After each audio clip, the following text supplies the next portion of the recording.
আমার আম্মা এবং আমার ভাইয়ের বউ একদমই সেম ক্যাটাগরির। আমার আম্মাকে দেখতাম বেশিরভাগ সময় বাবার বাড়ির মানুষদের নিয়ে খুবই বেশি ব্যস্ত থাকতেন, বেশি নাচানাচি, খুব বেশি মাতামাতি করতেন সবটা সময়। ওনার মা বাবা কি পছন্দ করেন, ওনার বোনরা কি পছন্দ করেন, সবসময় সেই মার্জিতেই উনি চলতেন। এগুলো নিয়েই সবসময় আমার আম্মা ব্যস্ত থাকতো। জিনিসগুলো নিয়ে আমরা ছেলেমেয়েরাও তার প্রতি অনেক অসন্তুষ্ট থাকতাম। একবার ঈদে এমনও হয়েছে, আম্মা তার ভাস্তিকে জামা কাপড় কিনে দিবে দেখে আমাকে এবং আমার ভাইকেও সেইবার কাপড় কিনে দেয়নি, দিবে না এমন একটা জেদ করলো। এই জন্য অনেক ঈদ আমি আর আমার ভাই ড্রেস ছাড়াই কাটিয়ে দিয়েছি। এগুলো নিয়ে উনি প্রচুর পরিমাণে খামখেয়ালি করতেন। উনি সবসময় এটাই চিন্তা করতেন যে তার বাবার বাড়িতে তিনি কি খাওয়াবেন, কে কে তার বাবার বাড়িতে আসবে, এই সেই সারাক্ষণ এগুলো নিয়ে মাতোয়ারি হয়ে থাকতো। তাদেরকে কি দাওয়াত দিয়ে খাওয়াবেন, কি রান্না করবেন, সবসময় এগুলোই বলতে থাকতো।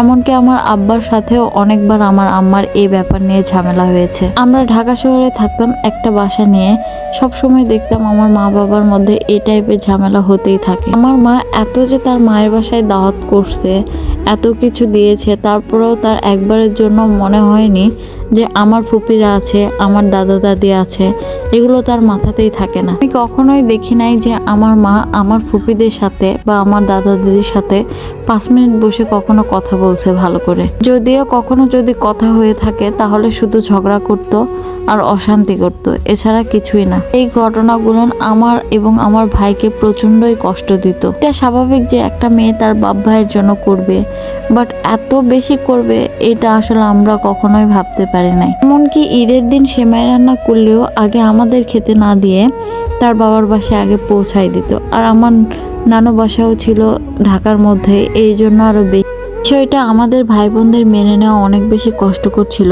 তারপরও আমরা কিছু বুঝতে দিতাম না, কষ্ট পেলেও। বিষয়টা এমনও ছিল না যে আমার নানা বা মামাদের কিছু ছিল না, মোটামুটি আলহামদুলিল্লাহ সবকিছু তাদের অবস্থা ভালো ছিল। কিছু কিছু মানুষ থাকে না বাপের বাড়ি ভাই বোনদের নিয়ে বেশি একটু মাতোয়ারি হয়ে থাকা, সেই অবস্থা ছিল আমার আম্মার। এখন আমার 2 ভাইয়েরও বিয়ে হয়ে গিয়েছে। আমার 2 ভাইয়ের বউয়েরাও ঠিক আমার আম্মার মতোই তাদের বাবার বাড়ির জন্য একদম পাগল হয়ে থাকে।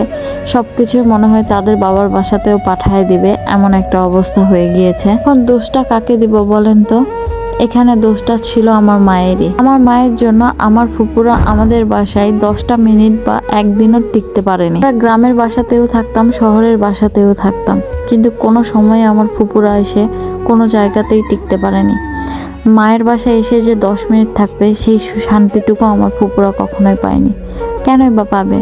আমার মা যে আচরণ আমার ফুপিদের সাথে করত, এটা আসলে মেনে নেওয়ার মতোই না। আমার মা থাকলে তো আমার ফুপিরা ওইভাবে আসতোই না, কারণ আমার মাকে পছন্দই করতো না আমার ফুপিরা, আর পছন্দ করার মতো আমার মা কোনো কিছু করেনিও। এইগুলা কাণ্ড কারখানা নিয়ে আমার মায়ের সাথে আমার বাবার অনেকবার ঝামেলা হয়েছে, তারপরও আমার মা শোধরায়নি, নিজেকে পাল্টায় নেয়নি। এগুলো ব্যাপার নিয়ে আমার আব্বা আমার মায়ের গায়ে হাতও তুলেছে। আমার আম্মার সাথে আমাদেরও ঝগড়া হয়েছে, কেননা আমরাও চাচ্ছিলাম যে আমাদের ফুপুর বাসায় আমরা যে একটু থাকবো, বেড়াবো, কিন্তু আমার মার জন্য কোনো কিছুই ঠিকভাবে হচ্ছিল না। আর আমার জন্য 5 ফুপির মধ্যে 1 ফুপিয়ে আসতে পারতো না, আর আসলেও আমাদের খাবার দাবার দিয়ে একটু ভালোবেসে চলে যেত পরক্ষণে। এখন আমরাও আমার বাবার বাসায় আমরা আর যেতে পারি না, কারণ আমার ভাইয়ের বউগুলানো হয়েছে ঠিক আমার মতোই। আমরা যদি ভাইয়ের বাসায় যাই তাহলে আমার ভাইয়ের সাথে খুবই অশান্তি করে, আমাদের সাথেও অনেক বেশি অত্যাচার করে। আমার মা এখন আমার ভাইয়ের বউদের নিয়ে অনেক দুঃখের কথাই বলে, যে তারা সবসময় তাদের বাবার কথা বলে,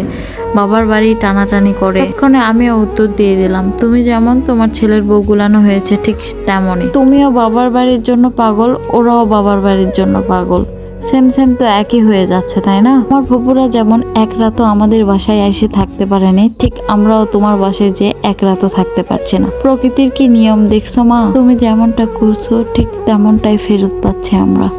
এটা একটা আপুর গল্প ছিল, শুনে অনেক বেশি খারাপ লাগছে। আপনাদের কাছে কেমন লাগছে অবশ্যই কমেন্ট করে জানাবেন আমাকে।